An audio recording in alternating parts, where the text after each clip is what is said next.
Uttar Pradesh static GK के अंतर्गत आज हम यहाँ पर करंट अफेयर्स के टॉपिक को लेकर स्टडी करेंगे। ठीक है, करंट अफेयर्स, क्योंकि स्टैटिक जीके में करंट अफेयर्स भी आता है और करंट अफेयर्स के भी टॉपिक जो होते हैं स्टैटिक जीके का एक अहम हिस्सा बनते हैं और इससे भी काफ़ी सारे क्वेश्चन आपको पूछे जाते हैं। ऐसी स्थिति में ये बहुत ज़रूरी हो जाता है कि आपका करंट अफेयर्स के टॉपिक को भी हम यहाँ पर वन लाइनर या भी जो भी क्वेश्चन बन सकते हैं वहाँ पर इसे कवर करते चलें। तो आइए आज यहाँ पर उत्तर प्रदेश सरकार के द्वारा करंट अफेयर्स के अंतर्गत जो प्रमुख पर्यटन को ध्यान में रखते हुए जो प्रमुख परिपथों का निर्माण किया गया है और वो परिपथ कौन कौन से हैं, किस चीज़ को लेकर बनाए गए हैं, किन किन एरियाज से होकर यहाँ पर गुजरते हैं, इन्हीं सारी चीज़ों को लेकर हम यहाँ पर आज के अपने इस टॉपिक में कवर करेंगे। तो उत्तर प्रदेश के पर्यटन नीति को ध्यान में रखकर करंट अफेयर्स के अंतर्गत उत्तर प्रदेश राज्य सरकार के द्वारा बनाए गए प्रमुख परिपथ, उनके विकास को लेकर जो योजनाएं चलाई जा रही हैं, आज के हमारे टॉपिक का एक प्रमुख हिस्सा होंगी। तो चलिए आइए देखते हैं यहाँ पर राज्य सरकार के माध्यम से कौन कौन सी यहाँ पे पर्यटन नीति बनाई गई है और इस पर्यटन नीति के अंतर्गत क्या क्या चीज़ें यहाँ पर विकसित की गई हैं। तो चलिए यहाँ पर देखते हैं 2018 से लेकर अब तक के प्रमुख परिपथों के बारे में जानकारी है। तो देखिए यहाँ पे उत्तर प्रदेश की पर्यटन नीति 2018 के तहत यहाँ पर ये प्रमुख परिपथों का निर्माण किया गया है। सबसे पहला जो परिपथ यहाँ पर हम ले रहे हैं वो है बौद्ध परिपथ। कौन सा है? बौद्ध परिपथ है। अब यहाँ पर देखिए विवरण इसके बारे में क्या है, क्या जानकारी है, थोड़ा सा यहाँ पर डिटेलिंग भी करेंगे। परिपथ कौन कौन से हैं वो तो हम पता करते चलेंगे स्टैटिक जीके में, लेकिन साथ साथ थोड़ी बहुत जानकारी भी इसको ले लेते हैं ताकि यहाँ पे थोड़ा सा अच्छे से डिटेलिंग स्टडी हो जाए। अब देखिए यहाँ पे जो किन किन स्थानों से होकर गुजरता है आपका, ठीक है, तो पहले किन किन स्थानों से होकर गुजरता है? कौशाम्बी, कपिलवस्तु, सकिंचा, श्रावस्ती, कुशीनगर, सारनाथ। तो यहाँ पर जो बौद्ध परिपथ है, ठीक है, बौद्ध परिपथ आपको कितने जगहों से होकर गुजरता है? तो आपका कौशाम्बी हो गया। कौशाम्बी देखिए, कौशाम्बी किस लिए यहाँ पर कौशाम्बी को सम्मिलित किस लिए किया गया है? तो यहाँ रहकर भगवान बुद्ध ने क्या हुए थे, कई उपदेश दिए थे, इसलिए बौद्ध परिपथ में कौशाम्बी को यहाँ पर शामिल किया गया है। दूसरा देखिए यहाँ पर आपको पहला ये हो गया, दूसरा कपिलवस्तु रखा गया है। कपिलवस्तु को क्यों सम्मिलित किया गया है? तो यहाँ गौतम बुद्ध ने अपने बचपन का जो है अधिकांश समय बिताया था, इसलिए कपिलवस्तु को भी क्या हुआ है, बौद्ध परिपथ में सम्मिलित किया गया। तीसरा देखिए यहाँ पे सकिंसा को सम्मिलित किया गया है। तो सकिंसा देखिए बौद्ध किंवदंती के अनुसार देवलोक के भगवान बुद्ध यहीं अवतरित हुए थे और यह स्थान जो है फर्रुखाबाद जिले में स्थित है। तो सकिंसा को यहाँ पर इनके अवतरण का क्षेत्र बोला जाता है। चौथा क्षेत्र यहाँ पर देखिए श्रावस्ती सम्मिलित किया गया है इसमें, जहाँ गौतम बुद्ध जो है 27 वर्षों तक रहे, ठीक है, सबसे ज़्यादा समय तक 27 वर्षों तक वो श्रावस्ती में रहे। पांचवा शहर जो है कुशीनगर, जहां गौतम बुद्ध ने अपने महापरिनिर्वाण प्राप्त किया। तो महापरिनिर्वाण के स्थल कुशीनगर को भी यहां पर बौद्ध परिपथ में सम्मिलित किया गया। इसी तरीके से जो सारनाथ है, जो छठा स्थान है आपका बौद्ध परिपथ में, गौतम बुद्ध ने ज्ञान प्राप्ति के लिए और अपना पहला धर्मोपदेश भी आपको यहीं दिया। तो ज्ञान प्राप्ति और धर्मोपदेश के लिए सारनाथ को यहाँ पर, तो 6 शहर। तो बौद्ध परिपथ, तो कौन कौन से आपके स्थल इसमें सम्मिलित हैं? तो आपका हो गया कौशाम्बी हो गया, ठीक है, कौशाम्बी हो गया, कपिलवस्तु हो गया, 2 स्थान हो गए। देखिए कौन कौन से स्थल हैं, ये भी आपको स्टैटिक जीके में सिर्फ इतना ही पूछा जा सकता है। और इसके साथ साथ ये पूछा कौशाम्बी किस लिए है, कपिलवस्तु में क्या किया था, सकिंसा किस लिए यहाँ पर बौद्ध परिपथ में सम्मिलित किया गया है। तो इसलिए हम यहाँ पर स्टैटिक जीके में इन सारी पोर्शंस को भी हम यहाँ पर सम्मिलित कर रहे हैं। कुशीनगर हो गया आपका, श्रावस्ती आपका 5वां हो गया और छठा कौन सा हो गया आपका? सारनाथ। ये हो गया हमारा पहला टॉपिक, पहला परिपथ। चलिए आइए देखते हैं दूसरा। दूसरा देखिए यहां पर आपको दिया है ब्रज परिपथ। कौन सा दिया है? ब्रज और कृष्ण परिपथ। तो पहले देख लेते हैं यहां पर दूसरा है ब्रज परिपथ है। तो ब्रज परिपथ में आगरा है जो कि विश्व विख्यात ताजमहल के लिए फेमस है। वृंदावन को है रखा गया है, यहाँ भगवान श्री कृष्ण ने अपनी लीलाएं की और कृष्ण को यहाँ पर समर्पित कई आपके मंदिर भी बने हैं। और मथुरा जो है भगवान श्री कृष्ण के जन्म स्थान के लिए। तो यहाँ पर 3 स्थलों को आपको ब्रज परिपथ में आगरा, मथुरा और वृंदावन को यहाँ पर सम्मिलित किया गया है, जो कि भगवान कृष्ण से संबंधित यहाँ पर इस परिपथ को ब्रज परिपथ के नाम से विकसित किया जाएगा। तीसरा यहाँ पे है कृष्ण परिपथ, ठीक है। तीसरा कौन सा है आपको? कृष्ण परिपथ है। अब कृष्ण परिपथ में देखिए गोवर्धन क्षेत्र को यहाँ पे सम्मिलित किया गया है।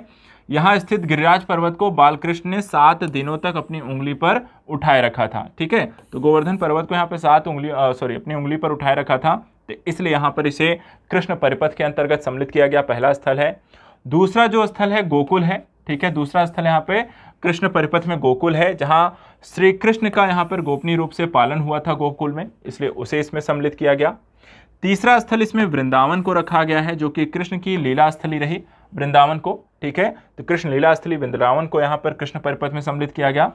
चौथा बरसाना को इसमें सम्मिलित किया गया, क्योंकि भगवान कृष्ण की हाहदनी राजधानी यहीं की आपकी राजधानी यहाँ पर थी, तो यहाँ पर इनकी राजधानी आपकी भगवान कृष्ण की बरसाना थी। इसके अतिरिक्त मथुरा, ठीक है, एक और स्थल यहाँ पे पांचवें स्थल के रूप में मथुरा को सम्मिलित किया गया है, जो श्री कृष्ण की जन्मस्थली के तौर पे जानी जाती है।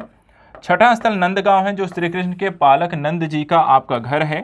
सातवां यहाँ पे बलदेव, जो भगवान श्री कृष्ण के बड़े भाई बलराम का मंदिर है। तो यहाँ पर ये सारे जो स्थल हैं वो आपको कृष्ण परिपथ के अंतर्गत पर्यटन के दृष्टिकोण से यहाँ पर विकसित किए गए हैं।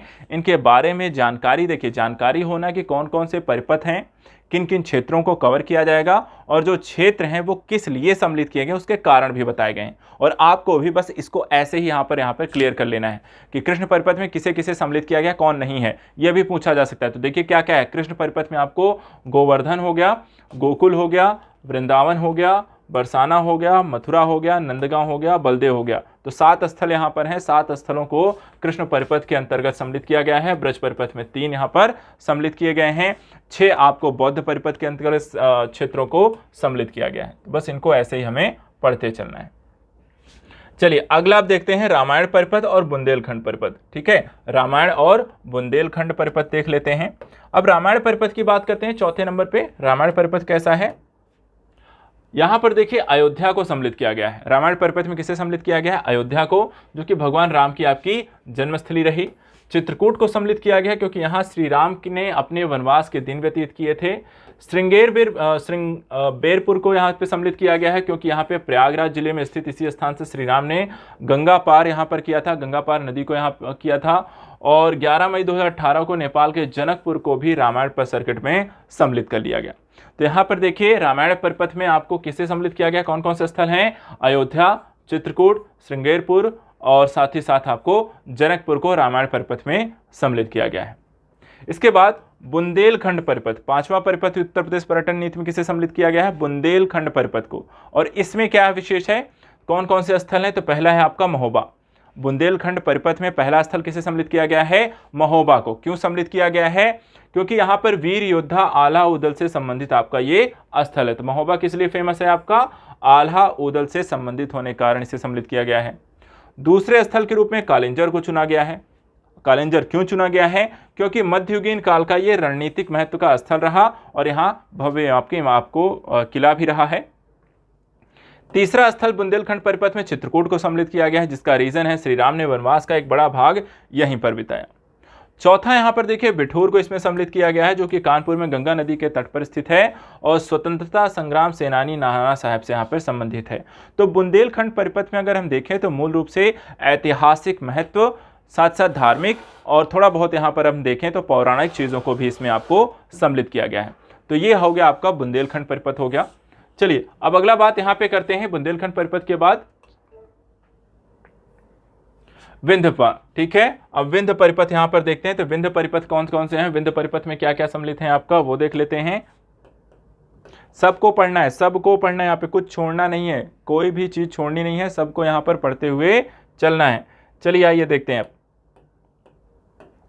अब विंध्य यहाँ पर ये परिपथ है। परिपथ में पहला है आपका विंध्याचल, जो माँ विंध्यवासिनी का मंदिर है। विंध्याचल विंध्य परिपथ में माँ विंध्यवासिनी का मंदिर है। इसके अतिरिक्त वाराणसी जो है वो काशी विश्वनाथ का मंदिर है, उसे यहाँ पर चुना गया है। और चुनार को सम्मिलित किया गया क्योंकि यहाँ पे चुनार का किला आपका एक दर्शनीय स्थल के रूप में यहाँ पर इसे सम्मिलित किया गया है। तो इस तरीके से जो विंध्य पर्वत है, विंध्य परिपथ है, उसमें हमने यहाँ पर देखा कि आपको 3 स्थलों को सम्मिलित किया गया है। विंध्याचल मंदिर, जो विंध्याचल है विंध्यवासिनी का मंदिर है, वाराणसी काशी विश्वनाथ मंदिर, चुनार का किले को यहाँ पर सम्मिलित किया गया।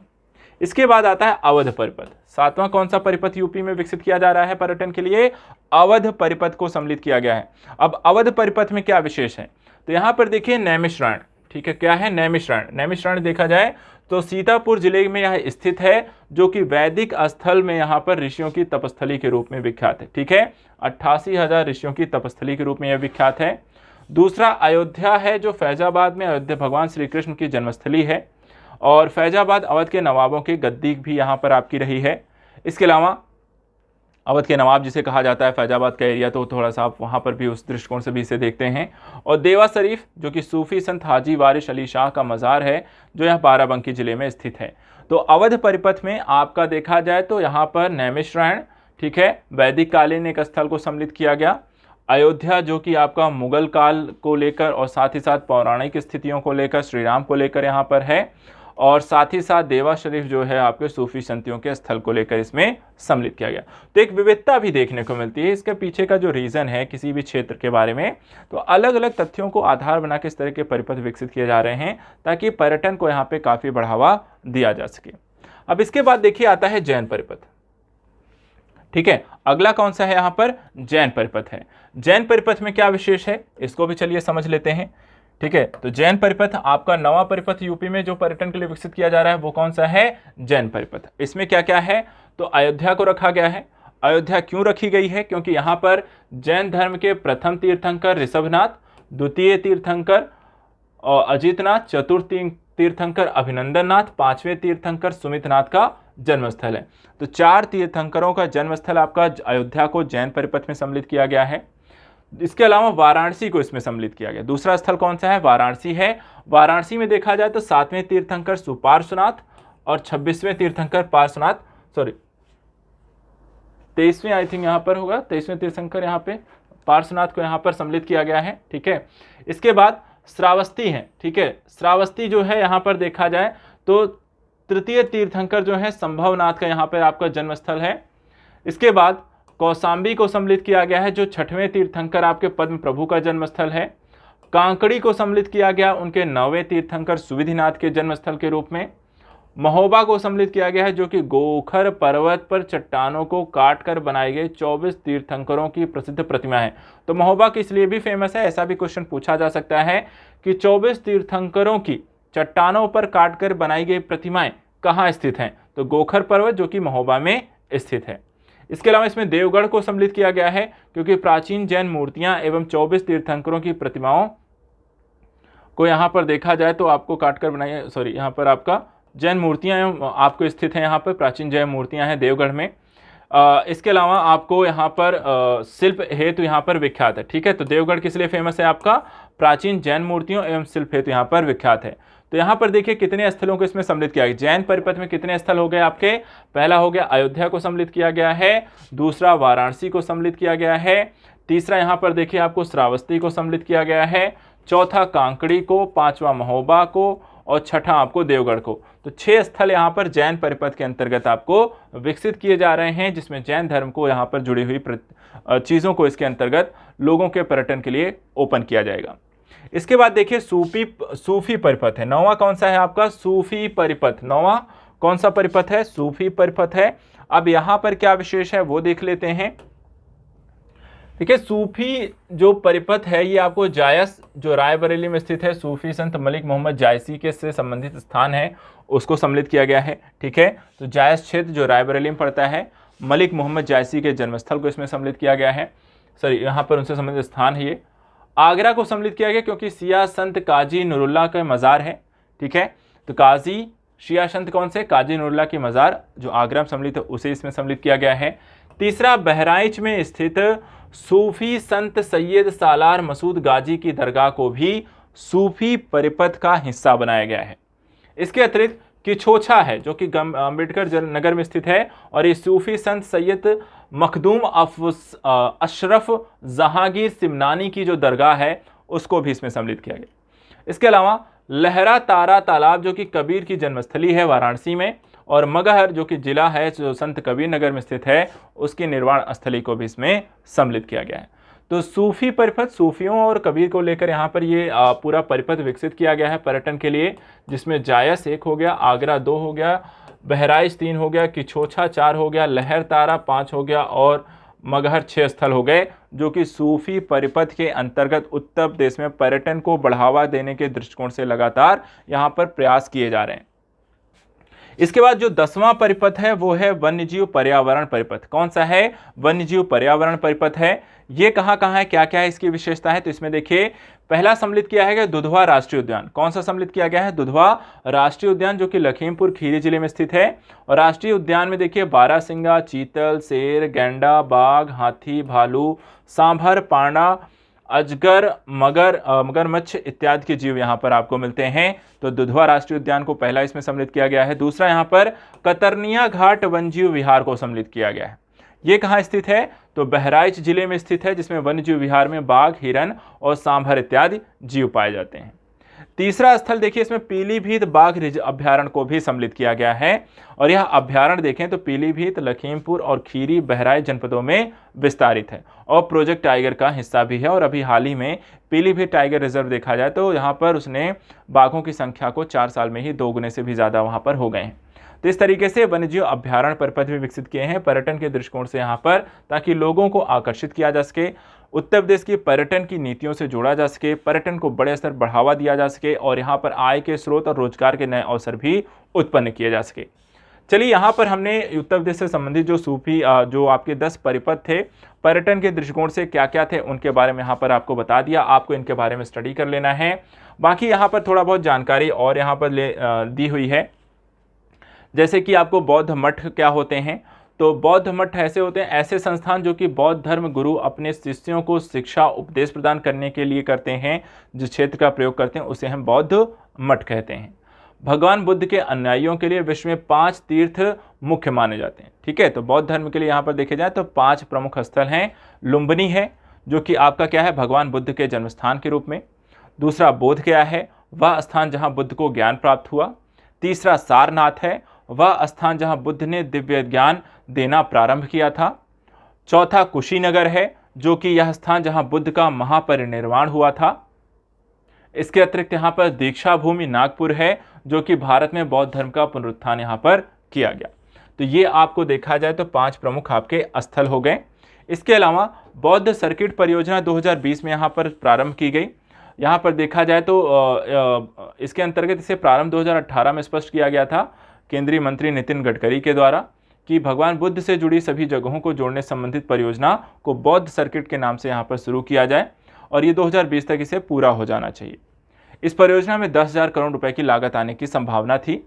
सड़क एवं राजमार्ग मंत्रालय उत्तर प्रदेश बिहार में स्थित विभिन्न स्थानों को आपस में जोड़ने के लिए सड़कें विकसित कर रहे हैं। इस प्रयास के अंतर्गत वैशाली, पटना, बोधगया, राजगीर, नालंदा, कहलगांव और विक्रमशिला को आपस में जोड़ा जाएगा। तो बुद्ध जो परिपथ है उसके लिए सड़कों को आपस में एक दूसरे से कनेक्ट किया जा रहा है। बिहार बौद्ध सर्किट में देखिए बोधगया, नालंदा, राजगीर, वैशाली, कहलगांव और पटना शामिल हैं। साथ ही धर्मयात्रा सर्किट में बोधगया बिहार, सारनाथ उत्तर प्रदेश, कुशीनगर उत्तर प्रदेश, पिपरहा उत्तर प्रदेश भी इत्यादि आपके सम्मिलित हैं। साथ ही विस्तृत धर्मयात्रा में बोधगया, विक्रमशिला, सारनाथ, कुशीनगर, कपिलवस्तु, सकिंसा और पिपरहा को भी इसमें शामिल किया गया। तो चलिए यहाँ पर आज हमने अपना तथ्यात्मक तौर पर करंट अफेयर उत्तर प्रदेश के करंट अफेयर के स्टैटिक जीके के पोर्शन को कवर किया है। अब आप यहाँ पर देखिए करंट अफेयर जो भी आपका टॉपिक आता है उत्तर प्रदेश से संबंधित, जो स्टैटिक जीके भी आता है, स्टैटिक करंट आता है, वो दोनों ही पोर्शन हम यहाँ पर इस सामान्य जानकारी के अंतर्गत कवर कर रहे हैं। तो आप सभी का काम है इस सीरीज को, इस वीडियो सीरीज की आने वाली हर एक वीडियो को बहुत अच्छे से देखना, क्योंकि यहाँ पर जो क्वेश्चन आपको पूछे जा रहे हैं वो आपके एग्जाम में चाहे करंट अफेयर्स के थ्रू हो, वन लाइनर पूछे, चाहे वो मल्टीपल चॉइस क्वेश्चन पूछे, चाहे वो आपको जीएस के अंतर्गत पूछे, चाहे वो करंट अफेयर्स के अंतर्गत पूछे, लेकिन यूपी से रिलेटेड काफी सारे जो क्वेश्चन है वो आप इस एग्जाम में इस वीडियो सीरीज के माध्यम से हल कर सकते हैं और अपना स्टैटिक जीके का जो पोर्शन है वो बहुत मजबूत कर सकते हैं। तो आई होप यहाँ पर आप इस वीडियो को देखिए, 2 बार 3 बार जरूर देखिए, वीडियो को ज़्यादा से ज़्यादा लोगों के साथ शेयर जरूर करिए। जब भी वीडियो आए अपने लिंक जो होते हैं अपने दोस्तों को, फ्रेंड सर्कल में जरूर शेयर करें ताकि ज़्यादा से ज़्यादा लोगों को इसका फायदा हो। चैनल को सब्सक्राइब करें, बेल आइकॉन जरूर दबाएं ताकि आपको जो वीडियो है उसकी लिंक आपको सही समय पर मिल जाए। आज के लिए इतना ही, मिलते हैं फिर नेक्स्ट वीडियो में और भी कुछ पोर्शंस के साथ और भी कुछ वीडियोज़ के साथ बाकी सारी चीज़ों को स्टडी करने। आज के लिए इतना ही, थैंक यू सो मच।